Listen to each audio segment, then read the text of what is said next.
Good morning to you once again. It's Friday's edition of Morning at NTV. My name is Priscilla Regina Naloga. Now, step into that time where we get to kickstart your day with dialogue that is supposed to be informative and help you make wiser decisions, but also just make you aware of the things that you may not be so concerned about, but yet they affect your livelihood and your everyday being. And one of them is air pollution. So our kickstarter this morning is how to improve Kampala's air quality. Here to have these conversations with me is Professor Engineer Bainomgisha, who's the project lead at AirCo, and I'm also joined by Dr. Alex Ndiabachira, who is the supervisor for medical services in KCCA. Good morning to you, gentlemen.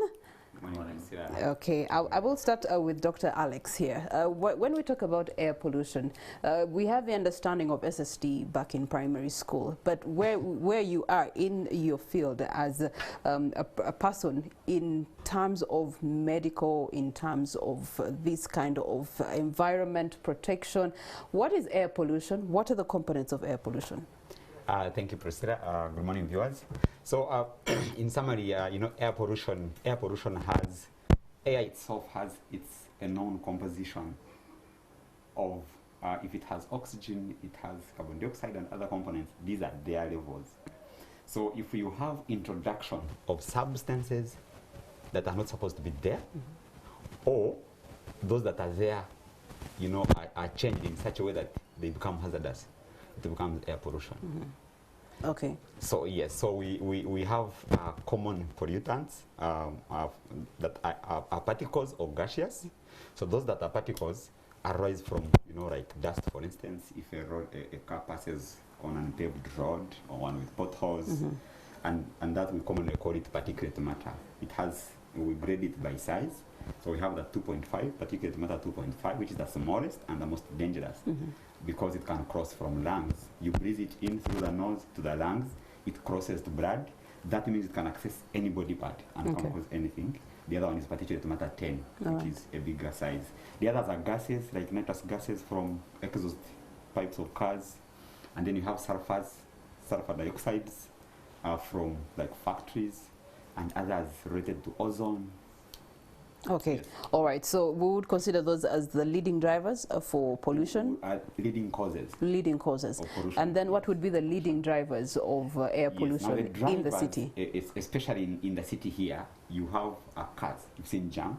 Yeah. You've seen cars with those emissions from the exhaust pipes. And of course, the fact that sometimes we don't follow manufacturer recommendations when it comes to servicing them and maintaining them. So you have that. You have burning of rubbish. And that's a behavior. We'll talk about it later. It's a behavior, and how behaviors develop and how you change them. People burning rubbish from all over. Then you have factories. You're looking at Vision 2040. You are looking at industrialization. It comes with challenges, depending on their locations and what they do and which technology they use. Technology used in developing countries and which mitigation measures they have to curb down pollution. They are also a leading cause. It's the reason we never want them amidst residencies, amidst commercial centers, because of what they raise. All right. So I suppose then AirCo comes up with a solution, having understood these problems. And so, Professor Bainomgisha, as the leader to AirCo, what was AirCo trying to solve when the company was initiated? Yeah, thank you. Good morning, our viewers. So AirCo is a project, a research initiative based at Makerere University. And what we do is working on technology-driven solutions to tackle air pollution. As Dr. Ndiabachira has explained, the particles that compose air pollution are tiny. You cannot see them with your eyes. By the time you see air pollution, it has reached hazardous levels. So one of the first steps in tackling air pollution is to be able to measure, scientifically put a number on the concentration of the air pollution within the spaces that we are in. And how do we do this? So at AirCo, we have developed custom air quality monitors. And these custom air quality monitors, you can think of it as a mini computing device. It has the capability to take samples, air sample, compute the concentration of the particles, and then communicate this number in real time to our cloud-based systems. And once we have this data, then we are able to analyze it, to build data intelligence tools to drive insights, to inform stakeholders like KCCA to be able to understand which parts in the city are polluted. What are the trends of air pollution? All right. This then begs the question. Most recently, you did a project with Fort Portal City. And so with that research implemented, what were you able to discover in Fort Portal City? Which were the spots that you were able to discover were highly over-polluted and things like that? Yeah, thanks. So with the data insights that we are deriving from these millions of data sets, then we're able indeed to identify hotspots. Before I pinpoint specific hotspots, let me describe which areas, what kind of profiles are likely to contribute to pollution in certain locations that make them hotspots. So typically if you have a location that has high human activity, it could be roadside cooking, it could be traffic, it could be population, and many other activities around that, waste, garbage burning. So all these factors contribute to the hotspots of air pollution. So any area that you can pick on with those characteristics, it's likely to have high pollution levels. So we have done analysis over the last 7 months, looking at Kampala City, Fort Portal, and Jinja.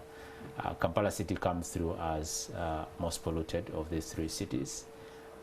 Jinja and Fort Portal coming through as less polluted. Okay. But what we see is that even in these different cities, there are hotspots that you see. So in Kampala City, what are the hotspots that have been identified through that research? Yeah, thank you. For Kampala, what we see is that areas like Busega, for instance, when you take the month of January, Busega came through as one of the most polluted locations within Kampala. The city center, Chireka, also came through as one of the most polluted hotspots. And the main reason is really that these particular places are characterized by the some of the properties I just talked about, like the traffic. Yeah, in Busega, that's exactly, definitely human true. activity. Human activity Exactly. is so rampant in Busega, it's equally in Chireka. Okay, that's a very interesting analysis there. So as KCCA, you have been made aware of these hotspots of pollution within the city center. And so what is being done to address these hotspots, and reducing or controlling the air quality in these areas? Actually, our air quality management has been a journey. It's data-driven and evidence-based. So like you said, we know that this is the hotspot, and we also get insights of why it's likely to be the hotspot. So we've decided to consolidate our efforts in a document, and we call it the Clean Air Action Plan, that guides the states by the many sectors, in Kampala, by the many of our directorates, to make sure we have a streamlined, flow of activities to control air pollution. Okay. So we have many of these, and to begin with is awareness, to make sure that everybody knows that actually the city is polluted, and that importantly, we all need oxygen. So we all breathe purified oxygen, not yes. Yes, but also that there are things we can do collectively, but also as individuals to control. Most of the causes here related to human activities, like Engineer has said, are within our control as citizens. And roles of a citizen and what citizens are supposed to do when you... Well, actually, they are in our control, but KCCA also has more prejudice than that. You're supposed to be giving us a smart city, and that should be you implementing it. And that's our agenda, smart city, making it vibrant, attractive.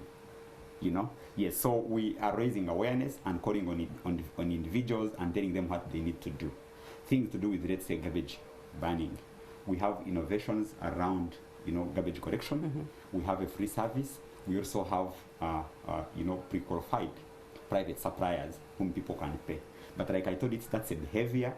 So you don't just wake up and stop it. It stops over time. Because even in rural places, they also burn garbage. Where, where they can just throw it away, they still burn it. So it's a behavior we are working with.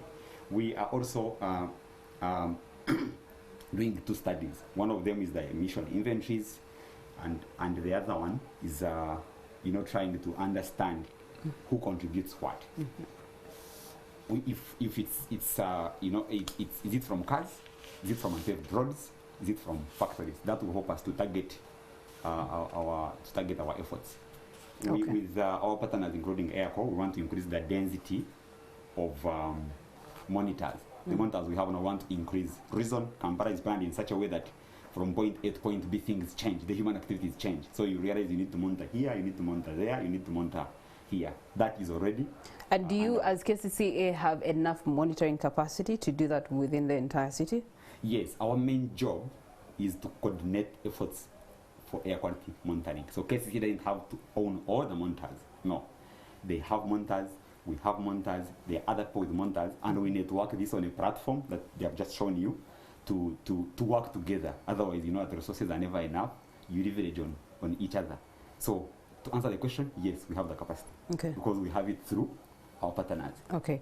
All right. To AirCo, in terms of the data collection that you collecting to be able to help KCCA make better decisions, how is it that technology and innovation are actually aiding in addressing the air pollution? And by that I mean you have done your research, you've discovered the hotspots, you have put in a word of recommendation to KCCA and what they should be doing. But then again, is there follow-up research that is done to ensure that these places are continuously controlled in terms of air quality, whether they do their job or not? Yeah, thank you. So the data we provide, it's meant to aid evidence-informed decision-making. And this is not only targeted at government or city authority, even individuals. We have made these data insights available in a mobile app. You can download the AirCo app from the App Store, Android or Apple. And within, with the different locations of interest, you can actually be able to see how the air quality is. And for you as an individual. And how to date is this data? This is real-time data. Real-time data. Yes, so you are able to see the air quality as of now. You can also be able to look at the past trends. And given particular areas of interest, you can be able to see how the air quality trend has been over the past few years. Okay. So as an individual, you can make that, you can use that to make a decision, but also KCCA, we have a data platform which they can use to be able to see what are the hotspots in the of air pollution in the city, and we have been doing active training of city technical persons. We have done trainings for technical persons from Kila municipality. We have done training in terms of how to use this digital platform for people from Fort Portal City, Jinja City, and also most recently Makinde Division. Okay. So our goal is to see that the data we provide can aid evidence-informed decision making. And the data that you have provided, of course, does indicate the hotspots as you've talked about. And these hotspots have particular populations that kind of a majority. For example, children, elderly, especially within residential areas or the suburbs, or even what you call trading centers. There's already a lot of children, but there's always also a lot of elderly. So how is this data helping in aiding, these two categories understand air pollution and the necessity of quality air for these two, or even others for that matter? Yeah, thank you. So one of the things and the theme for this week, Air Quality Awareness Week, is be aware. Be air aware and be prepared. So for specific communities, we have a program that we've been running that we call Air Quality Champions. So when we go into the communities, we identify community leaders, people who we train on what it means to breathe clean air, what are the impacts of air pollution on people's health. And we work with our partners like KCC and the others to drive home the message. And then by making them aware on the impacts, we have some of the air quality community champions within the different areas who are championing the message of clean air practices. For children, we've also been working with some of the schools, teachers. We have some of these monitors located in schools, and we actually see teachers using the air quality monitors to make the children aware about air pollution issues, but also most importantly using our devices as means to teach some of the subjects within the schools, like physics, chemistry, mathematics. They can use the data and our devices to demonstrate the potential of the things they are studying in school. All right, thank you so much, Professor Bainomgisha. Now to you, Dr. Alex. Professor Bainomgisha and team have done their due diligence in air quality. Now you have the data, you have the information. You did make mention of a clean air action plan that you have in place. Take us through the steps to ensure that we have quality air within Kampala. Thank you.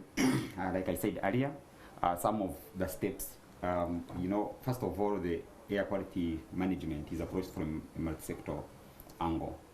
And the reason that is the case is when you look at the drivers, they are from different sectors. If you're looking at the garbage burning and how garbage should be disposed of, you are in Ministry of Water and Environment, NEMA, so work closely with them. When you look at automobiles and cars, you're looking at UNRA, you're looking at Ministry of Works and Transport. So basically you have, you know, government, and then you have individuals and maybe the private sector like factories. So we, first of all, we have the regulations that were developed by NEMA, and this is a tool for, you know, for enforcement, because it states if you are a factory of this type, what are your limits of emissions? If you are a car of this age, what should be the components of your exhaust emissions? Right. And so that is there to help us, you know, control. We are into the tree planting, because you can control pollution from being raised, from happening, from the sources. What about when it is out? What do you do? It's already out. You deal with it by having, you know, specific trees types that can do that. And that's why you see many tree planting drives happening. Oh yes, we now do. Specifically on the action plan, awareness and sensitization, so that individuals can collectively know what they can do or what they can do individually. And it also relates what engineers say. So what are some of the things that people can do individually while we wait on cases here? And you see that the pollution is high, you are not, for instance, expected to jog. And this guidance is there on the platform. When you open, you see that if it's green, yellow, you can jog. It's okay. If it's red, purple, do not do this. And this information is accessed on the website? It's accessible, it's freely, either on the KCC website, on the Airco app. Okay. And you will see that here where I am, it's green, yellow, I can do anything. Okay, what does green mean? It's green is okay, just like traffic lights. Okay. Green and yellow, we say it's okay, move.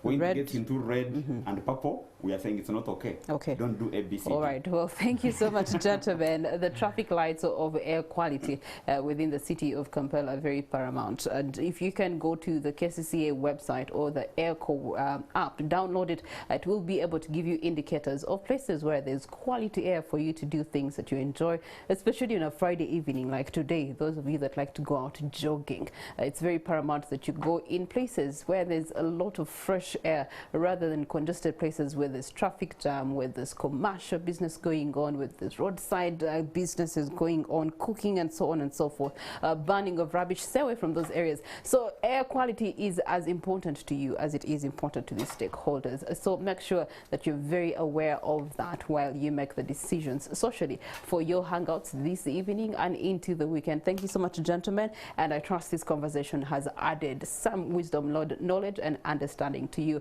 We do continue with Morning at NTV.